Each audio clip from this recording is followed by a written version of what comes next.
Little feet stumbled through the sunlit forest, kicking dry leaves and broken branches. 8-year-old Riven Holt wasn't supposed to wander this deep into the woods, but something strange had pulled him, like fate calling his name. And then he froze. His breath stopped. His heart crashed against his ribs. Because right in front of him, chained brutally to a thick pine tree, was a tattooed biker with a leather vest reading Hell's Angels, his arms pinned back by rusty chains, blood trickling down his forehead. A motorcycle stood abandoned a few feet away, the chrome reflecting the daylight like it belonged to a different world. The biker growled in pain, but his eyes, sharp and desperate, looked straight at the terrified boy.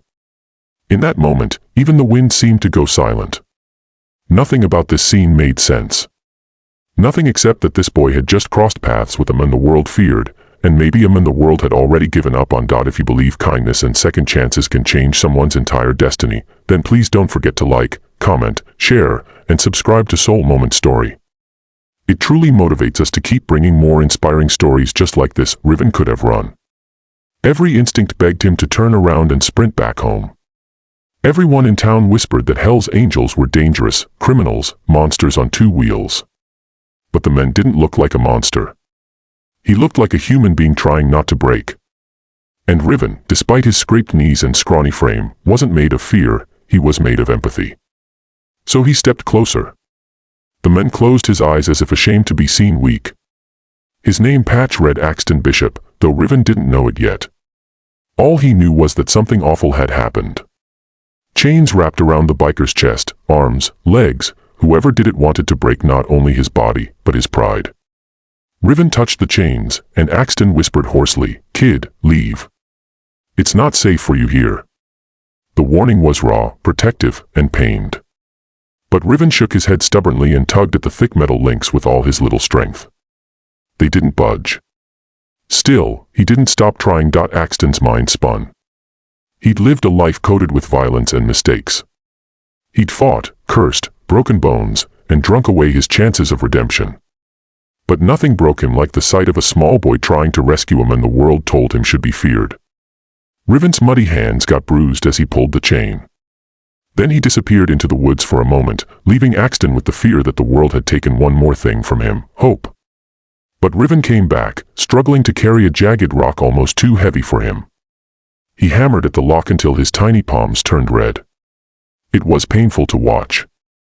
It was painful to accept. Why would a stranger care so much? The boy didn't speak much, but his determination screamed louder than words.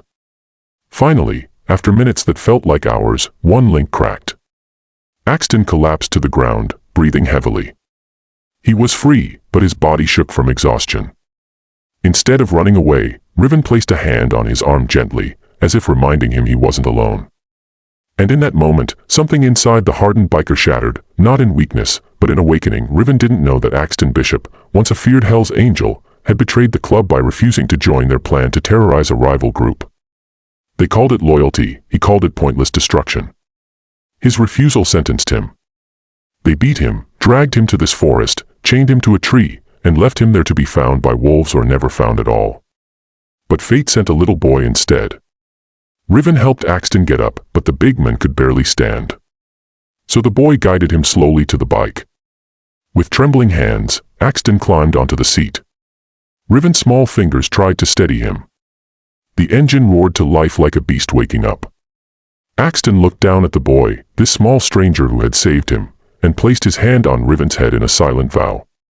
Then the biker disappeared down the forest trail, leaving behind dust and a boy who believed he did something right. 3 days later, something unbelievable happened. Riven was eating breakfast with his mother when the earth trembled beneath thousands of engines. They rushed outside. The road beyond their yard filled with motorcycles, rows upon rows stretching beyond sight. Over 2,000 riders cut their engines at once.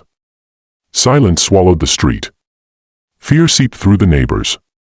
No one knew why they were here. And then from the center of the roaring sea of leather and chrome, Axton Bishop stepped forward, bruised but standing tall. He told the entire club what happened, that a young boy saved him when grown men left him to die. That no one in their brotherhood ever showed the compassion that an 8-year-old did.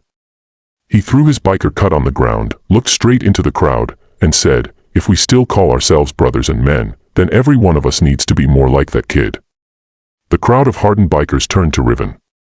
Knees scraped, shirt dirty, eyes confused, but so brave. One by one, 2,000 men placed their helmets on the ground for him, a gesture of respect and surrender. It was a sight that decades of movies couldn't recreate. Some cried. Some lowered their heads in shame. Axton then kneeled in front of the boy and gave him the Hell's Angels vest, patched with scars, soaked in history, and told him, "You reminded a monster how to be human." Riven's mother sobbed, unable to speak. And every rider revved their engine in honor of the child who proved that kindness didn't need strength, only courage. If this story moved your heart or reminded you that compassion can change even the toughest souls, please support this video, like it, share it, comment how it made you feel, and subscribe to Soul Moment Story.